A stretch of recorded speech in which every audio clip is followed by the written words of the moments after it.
കനത്ത മഴയിൽ വൻ നാശനഷ്ടമുണ്ടായ കോട്ടയത്തും പത്തനംതിട്ടയിലും ഇന്നലെ രാത്രി മുതൽ മഴ മാറി നിന്നതോടെ പ്രതിസന്ധി ഒഴിയുകയാണ്.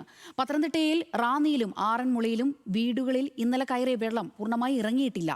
പാലായിൽ വെള്ളം ഇറങ്ങിയെങ്കിലും മീനച്ചിലാറ്റിലെ വെള്ളം പടിഞ്ഞാറൻ മേഖലയിലെത്തിയതോടെ പ്രദേശങ്ങൾ വെള്ളത്തിലായി. മഴയും കിഴക്കൻ വെള്ളത്തിന്റെ വരവും ആലപ്പുഴയിൽ ആശങ്ക ഉയർത്തുന്നുണ്ട്.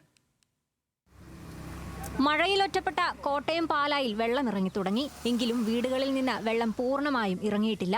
ഈരാറ്റുപേട്ടയിലും പൂഞ്ഞാറിലും തീക്കോയിലും മഴ മാറി നിൽക്കുന്നത് ആശ്വാസമാണ്. നിലവിൽ ജില്ലയുടെ പടിഞ്ഞാറൻ മേഖലയിലാണ് വെള്ളം കയറുന്നത്. മീനച്ചിലാറ്റിലെ വെള്ളം പടിഞ്ഞാറൻ മേഖലയിൽ എത്തിയതോടെയാണ് ജലനിരപ്പ് ഉയരുന്നത്.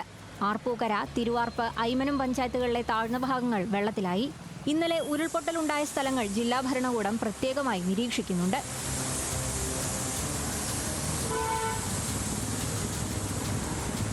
പമ്പാ നദി കരകവിഞ്ഞൊഴുകുന്നതിനാൽ ആറന്മുളയിൽ വിവിധ പ്രദേശങ്ങൾ വെള്ളത്തിലാണ്. ശബരിമല തീർത്ഥാടകർക്ക് അതീവ ജാഗ്രതാ നിർദ്ദേശം നൽകിയിട്ടുണ്ട്.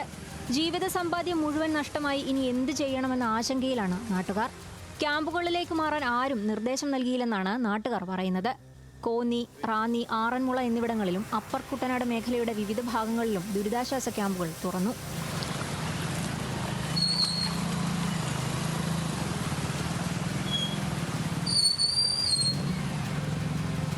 ഇന്നലെ രാത്രി 2:45 പെട്ടെന്ന് കോള് വന്ന് ഇങ്ങനെ വെള്ളപ്പൊക്കം വന്നറിയുന്നു. പെട്ടെന്ന് എല്ലാവരും കൂടെ ഉള്ളതെല്ലാം എടുത്തുകൊണ്ടും കരക്കോട്ട് കയറേണ്ട ഒരു അവസ്ഥയാണ്. ഇപ്പം 33ഓളം വീട്ടുകാരും ഞങ്ങൾ ക്യാമ്പിലുണ്ട്. അതിൽ 146 അംഗങ്ങളാണ് ഇന്നലെ രാത്രി തന്നെ അവിടെ ഉണ്ടായിരുന്നത്. മഴ തുടരുന്നതിനൊപ്പം കിഴക്കൻ വെള്ളത്തിന്റെ വരവും ആലപ്പുഴയിൽ ആശങ്ക ഉയർത്തുന്നു. കുട്ടനാട്ടിലടക്കം ജില്ലയുടെ താഴ്ന്ന പ്രദേശങ്ങളിൽ വെള്ളക്കെട്ടാണ്. ചെങ്ങന്നൂർ, കാർത്തികപ്പള്ളി താലൂക്കുകളിലായി 5 ദുരിതാശ്വാസ ക്യാമ്പുകൾ തുറന്നു. തൃക്കുന്നപ്പുഴ, അമ്പലപ്പുഴ മേഖലകളിൽ കടൽക്ഷോഭവും ശക്തമാണ്. പമ്പയാറിന്റെ തീരത്ത് താമസിക്കുന്നവർക്ക് ജില്ലാ ഭരണകൂടം ജാഗ്രതാ നിർദ്ദേശം നൽകി. ഹൗസ് ബോട്ട്, ശിക്കാരവള്ളം, സ്പീഡ് ബോട്ട് എന്നിവയുടെ സർവീസ് താൽക്കാലികമായി നിർത്തലാക്കി.